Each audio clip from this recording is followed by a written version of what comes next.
In this session I want to introduce you to some of the tools that are going to be used in gilding. In the course I gave this session and forgot to record it, so this is just a fill-in really, just to give you an introduction to the tools, ready for the next video which will show you gilding in process. So gilding materials, first of all, the gilder's cushion, gilder's pad. It's suede leather over a wooden board and a bit of padding inside it. The gilder's knife. Now you can in fact use any knife, a kitchen bread knife with a flat edge for example, as long as it's sharp enough. Just make sure that you clean it off so that you don't get any greasy fingerprints on it. Then the gilder's tip. Here you can see a larger one, a smaller one, and this is what we use to lift the gold in order to put it onto the board. As an alternative, you can use greaseproof paper, such as they use in America for wrapping hamburgers in. It's quite substantial. It's got a shiny side and a more matte side. These are invaluable for controlling, especially if you're trying to apply single leaves of gold, which can be really quite tricky until you're really quite practiced. And it also means you can cut the pieces of gold on the paper, giving you more control economically. Then we come to the gilding fluid. I usually have that in a little jam jar like this. 70% vodka, 30% water, 80% vodka, 20% water. A good alcohol content, which is what we're going to use to transfer the gold to the bowl.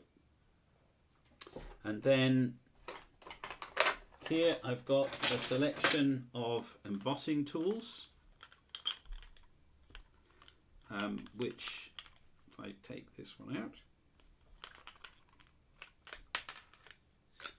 you see that on the end there's a round ball and the other end's flat, and you have a little hammer and you use that for embossing. And I have a range of different sizes of these rounded edges, as well as a couple of particular stamps. So for example, this little one, I don't know if you can see that, has got a fleur-de-lis on it, which is rather nice for some of the decorated gold around Our Lady. So this is the basic gilding kit, and then what I also have here is a box full of burnishes. Let me pick this camera up and show you here. There are some larger sizes here,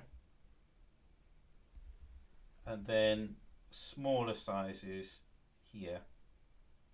These are made of agate, polished, and the reason I put them in this box with velvet is because you don't want those ends to scratch. So you need to keep them nicely safe.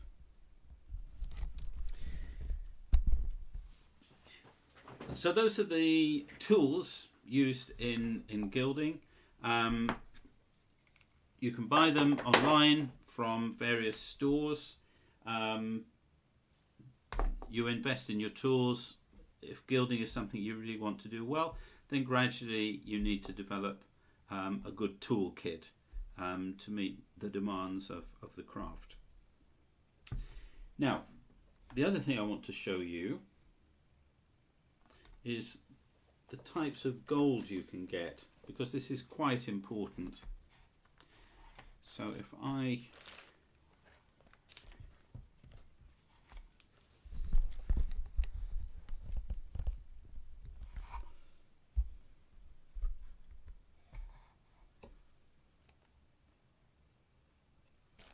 So here I've got a pile of books of loose gold leaf.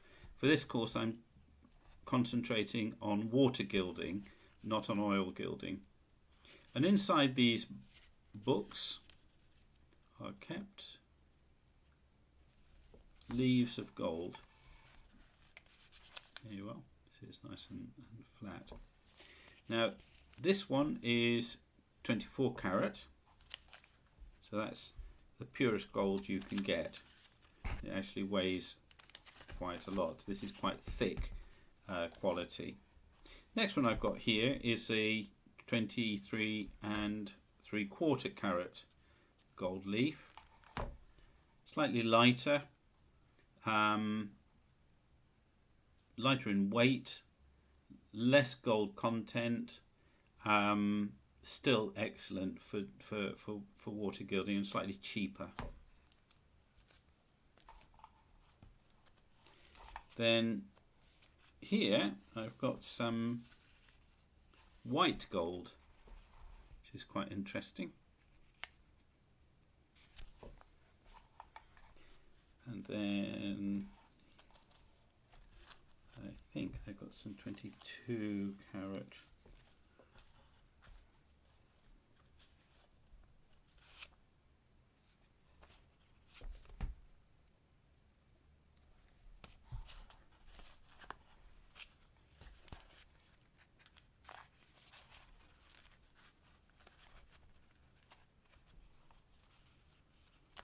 Oh, that looks as though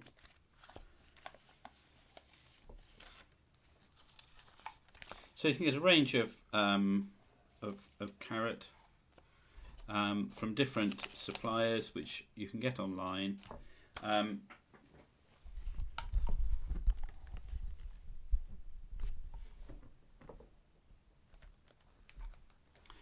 So you can get a variety of gold leaves online, very good suppliers in the UK. It comes in the post next day, 2 or 3 days at most. And you get what you pay for. If you want to do single layer gilding, one, you need a lot of practice, and secondly, you need really good quality and thickness of gold. Don't be tempted to think that you can cut corners. You really do get what you pay for. However, if you're going to do double gilding, then you could do that with thinner gold leaf, and just always put on 2 or 3 coats of gold. So that's your basic toolkit, and in the next video I'll show you how we begin to use it. Here I've got my board. This is quite a cheap board, one that I just happened to have lying around that had been made for a course that I'd done. It's covered with gesso, and I sanded it as far as 1200 paper. So this, you can see on the back of the sandpaper you have the number. Well, I've taken that up to 1200 and then polished it with a piece of kitchen paper. So with a piece of this, it's been polished up until it's silky smooth. And then I took my drawing and in fact, I decided that for my size of board, I wanted to shrink the size a little bit more. So I had a little bit more area to gild. So I went to my printer and I shrunk it down. I printed it out onto a piece of paper to the size that I wanted, and then transferred that to the image. Now, you'll see here is my original image with the final drawing. And if I take that like that, you should be able to see that on my screen there. Okay, so I refined some bits and pieces. I knocked back a lot of the heavy graphite and finished it off using a hard pencil, a 2H, which gives a much finer final drawing. And then, as I say, I took the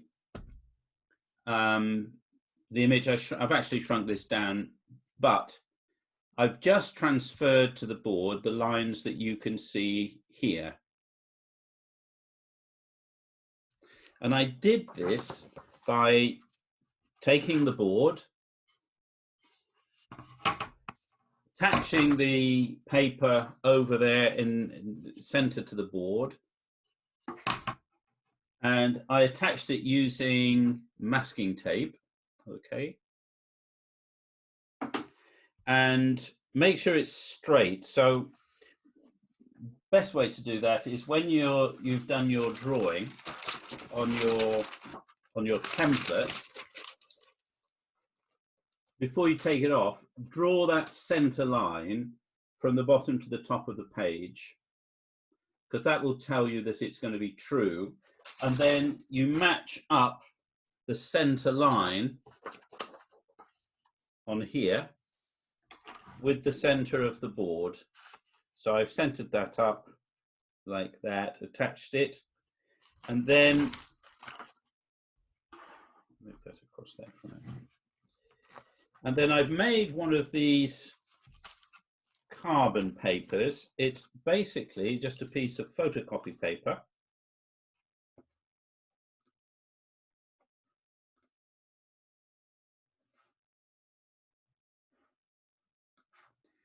And I've rubbed red ochre onto the surface using a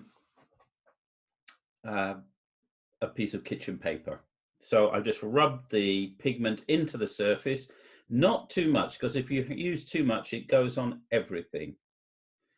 But the great thing about using this rather than, say, a professional carbon is the pigment just dissolves once you paint. So it's not going to create a barrier, which sometimes happens if you use a grease-based carbon paper, or if you draw with graphite, and that acts as a block between the tempera and the board, whereas this is not going to get in the way. So you slip that underneath like that, image on the top, and then using a hard pencil or a biro, you then just mark those key lines. And then what you end up with is those lines. You see those lines attached, drawn onto the board, okay? And then what I've done is gone over those lines with the egg emulsion that I will use for mixing with my paints later. The reason I do that is two reasons. One, it fixes the pigment to the surface, so it doesn't just rub off when you're working on it. And secondly, it's going to provide a barrier so that I get a nice clean edge where the bowl meets where the paint needs to go. And I want to be able to clean that area so that I can paint on nice fresh gesso. If the bowl gets in the way, sort of on the edges, then that acts as a barrier and it's hard to paint on. So I hope that makes sense. So this is like using, if you've done watercolors and you get that white sort of rubbery solution, sometimes people use that, but I don't like it because it goes very, very hard and crackly very quickly. And it's very rubbery and it's not very natural. Whereas this, no, don't use carbon paper, Leah. That's what I'm saying. If you use carbon paper, it leaves a deposit which acts as a barrier, which is not, it doesn't dissolve. Or if it dissolves and it's a dark color, it's going to color your paint. So it'll take away the freshness of the paint. So the egg emulsion, that acts as a barrier, so that it's going to protect the areas where we don't want the bowl to go. And if you wanted to, you could cover the whole area just to be safe. But I've got to the point where I just do the necessary part over the lines I've put and then up very carefully to the edge. Now, these are the two mixtures. No, don't use, when you say transferring with pencil, don't draw directly onto the board, because when you paint with tempera, it'll take the graphite off the board. So it makes your paint dirty. So I prefer just to use this. Okay. So we now need to make the bowl. Now the bowl layer is made partly out of this, which is red Armenian clay. And actually, if I bring this light around, that might make it a little easier. Yeah. You see in there? Mine's it's got a bit of mold in there, but I'll clear that out. It doesn't do any real harm. Okay, so this is, you can buy this at any good art store or gilder's store. So you see that there. This is called Charbonnel.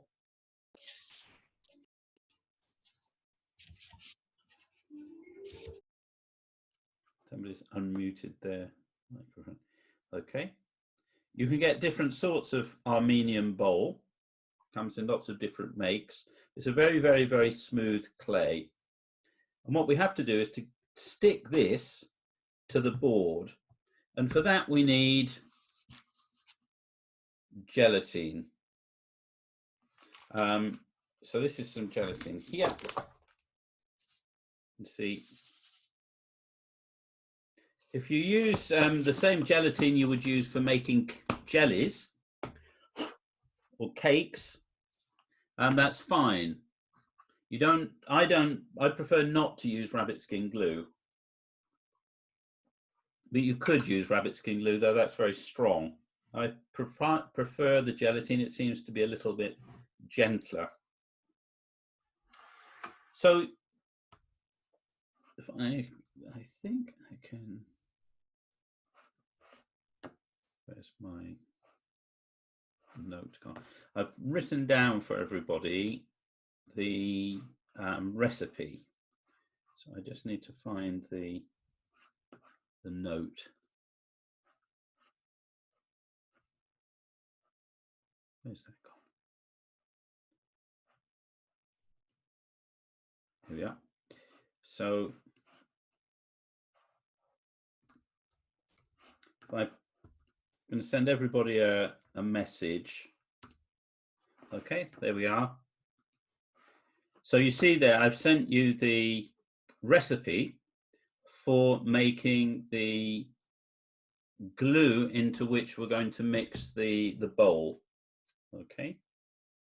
So first of all, you take your gelatin and by weight,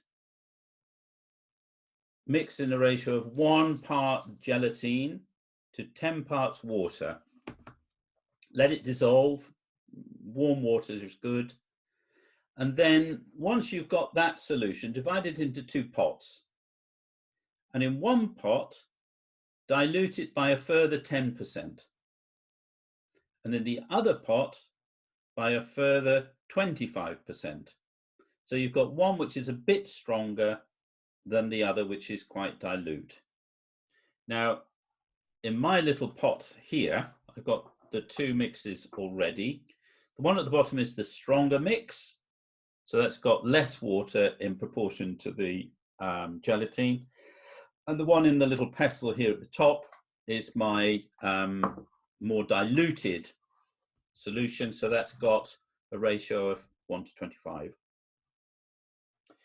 The stronger solution is the one you're going to put on first. So I've already put on, you see where the yellow area is here? That yellow is the egg barrier. So I put that over the lines, that's ready. And I'm going to use a synthetic, good quality flat brush. What you don't want to use is your sable. The synthetic brushes are much better for this. So into the gelatin solution, you mix your bowl, and you have to sort of rub it like this until you've got no lumps. So you get the water nice and warm.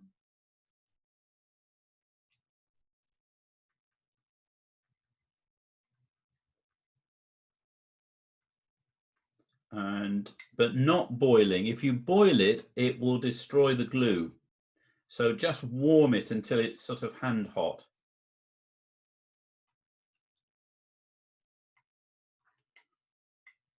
And skin there.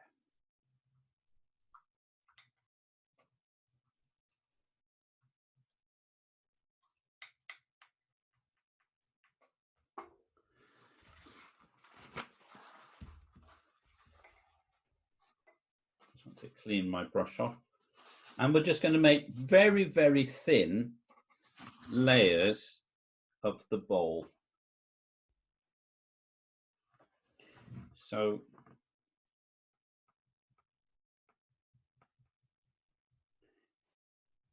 I'm holding the brush pretty vertically. I'm putting a little bit on at the time.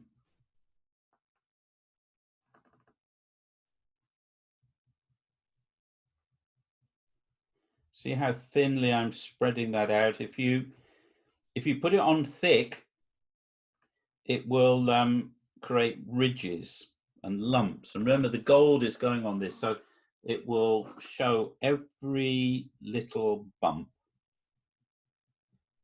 Now, there are different methods for doing gilding.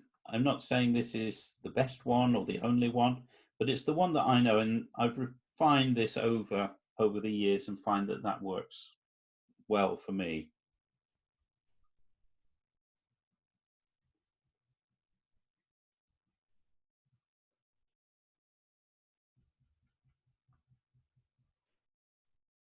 So I'm literally just taking a little bit onto the brush. I'm going a little bit over those edges so that I make sure I'm not making tram lines. If you notice, you see I'm doing it in a sort of crisscross manner. So it's this way, that way, this way, that way. If you do that, you get less ridges. If you put it on in the same direction all the time, what happens is that when you finish, you'll have lines running up and down the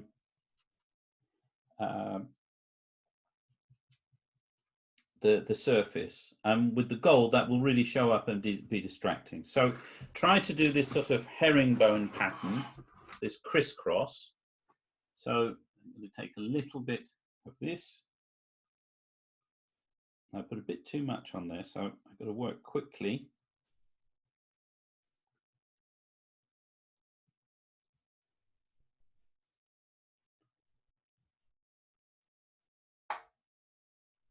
Spread that out. I can move this a little bit to the side from it.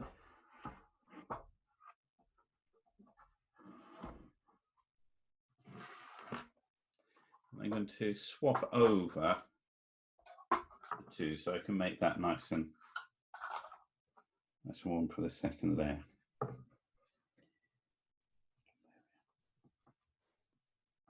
So you see that crisscross movement, nice and smooth, no ridges. Try not to get any bits into the on your brush as well. If you've really made your bowl well, you've really stirred in all the clay, and you won't get any little lumps. But that's not always easy.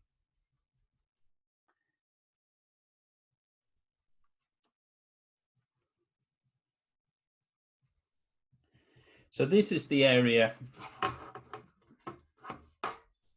where I'm going to be bowling. So if I can get that, I'm going to hold this up here.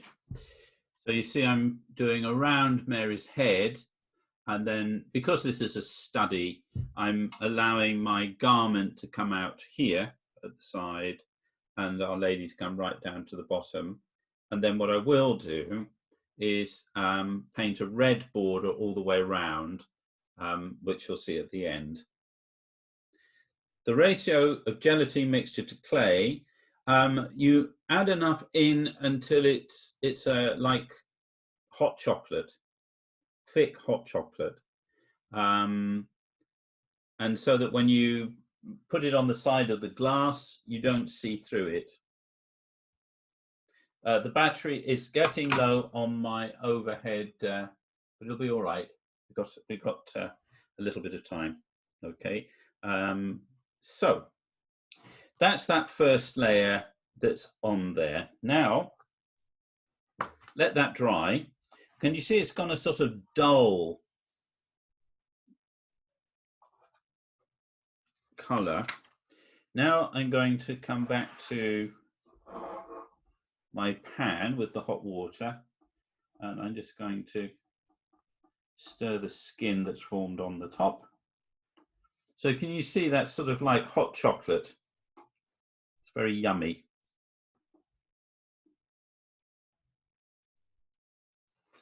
And add another layer.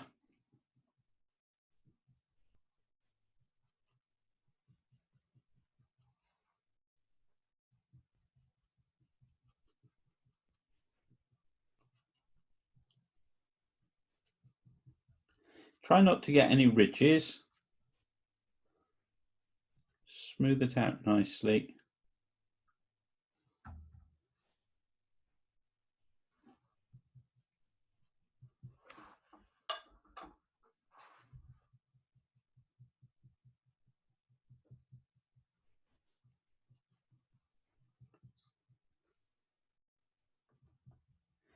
We're probably going to do about 7 layers. That's what I usually do.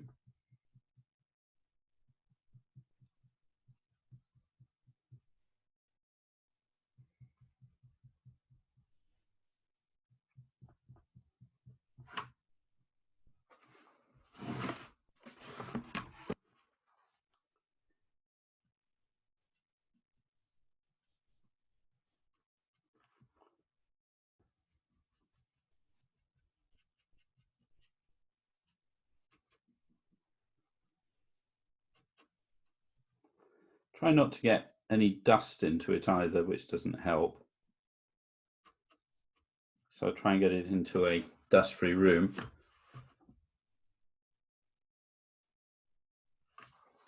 I'm going to talk about what I've engraved in once I've got the bowl on, because it'll be easier for people to see it, but well spotted.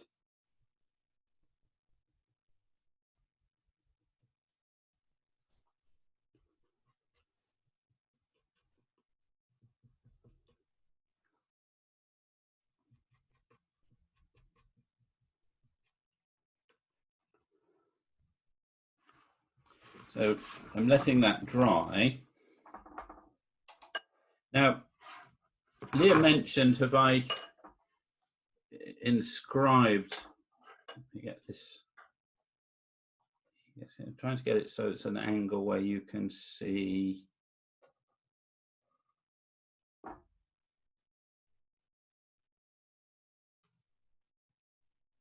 Yeah, there. Can you just see here?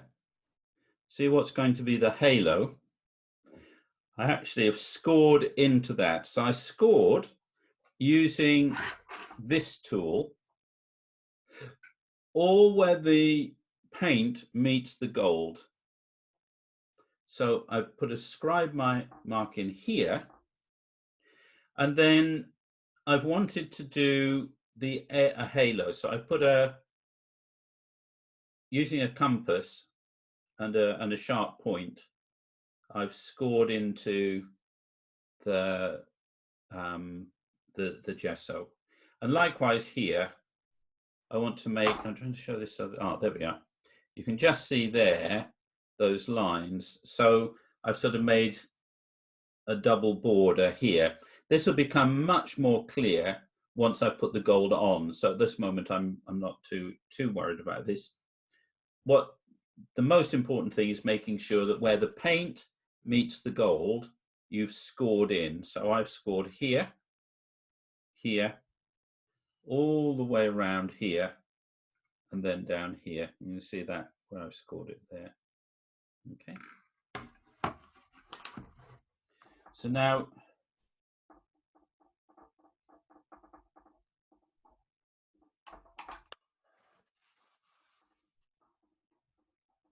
adding a bit of water into here because of evaporation.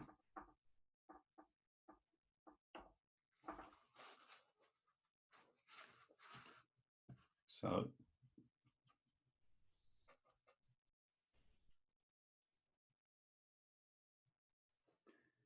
a little bit on your brush at a time. Don't take too much. Nice light layer, nice and thin.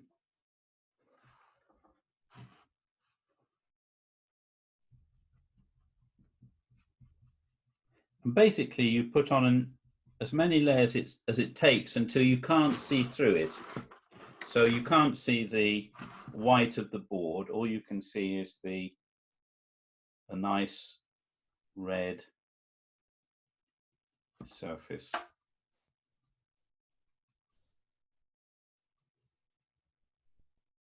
I'm just smoothing that out.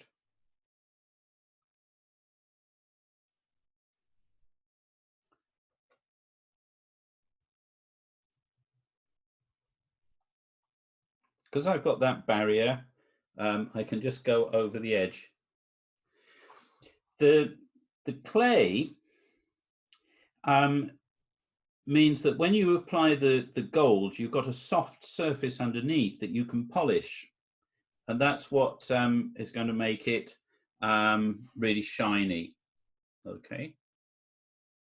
No symbolic meaning, though you can always make one up.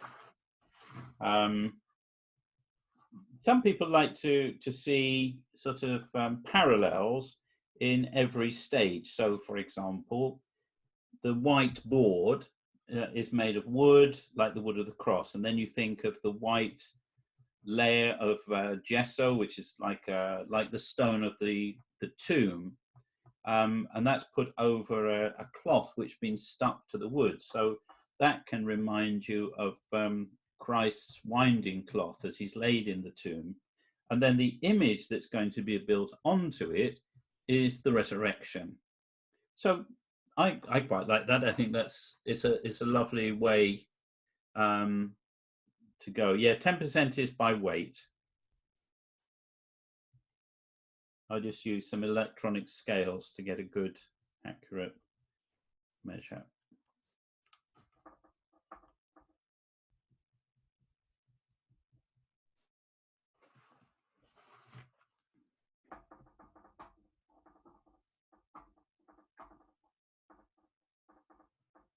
Give that a little stir, keep it nice and mixed. You can see it's still a bit, it's a bit shiny. See those little shiny patches? You need to wait until it's all gone matte until you put the next layer on. If you put it too much, too quickly, while it's still a bit shiny, it can pull it off. Okay. So I'm just looking here, waiting for this to dry. And the more layers you put on, the longer that takes. But we're getting fairly close to a nice dense layer. And then we'll let that dry overnight. And then in the morning, I will polish that up, first of all, using some fine grade sandpaper, if necessary, and then some wire wool, and then a piece of kitchen paper. Now that's just about all right now. So making little strokes now to really create a nice layer. We're getting towards the final layer now.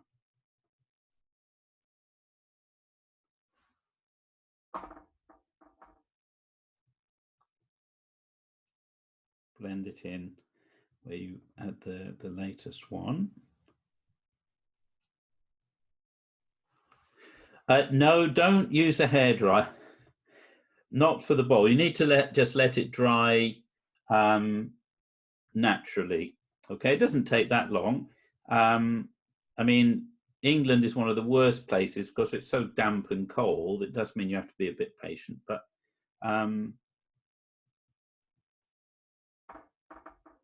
it's quite a good meditative process. Gessoed canvas isn't ideal because tempera cracks, and as does the bowl. This is going to dry really quite solid. So if you use canvas, it's probably best to stick it to a piece of wood, so it's got a firm, solid base. Because if you use the hairdryer, it could crack it because it dries too quickly, and it'll dry on the surface, and underneath might still be damp, and that's not what you want. Okay, so I don't just say don't do it for the sake of not doing it. And sometimes I might not have the exact reason why not to do something, but it's sort of common knowledge that you don't do that. So you can always experiment, but if it goes wrong, don't blame me. I think especially because a lot of this stuff isn't so much expense in terms of money, but it is expensive in terms of time. Okay, so we've got 4 minutes left, so let me get another layer on, and I think this is about right. Not quite as smooth as I'd want it, but that's all right.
No, don't worry about that, Julienne. The egg emulsion is the emulsion that we're going to use for making the paint. So I'm going to show you how to make that probably on Monday. What are the longer and shorter time before applying the bowl and gilding? Good question. It's a matter of sort of trial and error, really. When I was out in Bethlehem, I could put the bowl on in the morning and gild in the afternoon because the heat there was a dry heat, and it would really go well. In Britain, I find it's better if I leave it overnight to get to just the right flexibility. And I'll show you the gilding tomorrow. You'll see. So I'll talk a little bit more about that then when it'll make more sense to you. But can you see now, that's a pretty solid layer. You can't see the white through there. There's just one little patch. You see there? You can see that lighter part. Well, that's what you don't want. but actually it's the only spot where it's like that. So I'm going to just put another bit over that, but the rest of it's okay. And this is bowl that I've had a couple of weeks. I left it in the fridge. It's just about all right. So you can, if you've made a bit too much, seal it so it's airtight, and then put it in the fridge and it'll be okay. All right, everybody. Well, we've got less than a minute. I wish you all a very good evening, and I'll try and get this video up. The other videos are up already, so do check them out. And can you like them, because that gives good record on the search engines on YouTube. All right, everybody. God bless. See you tomorrow.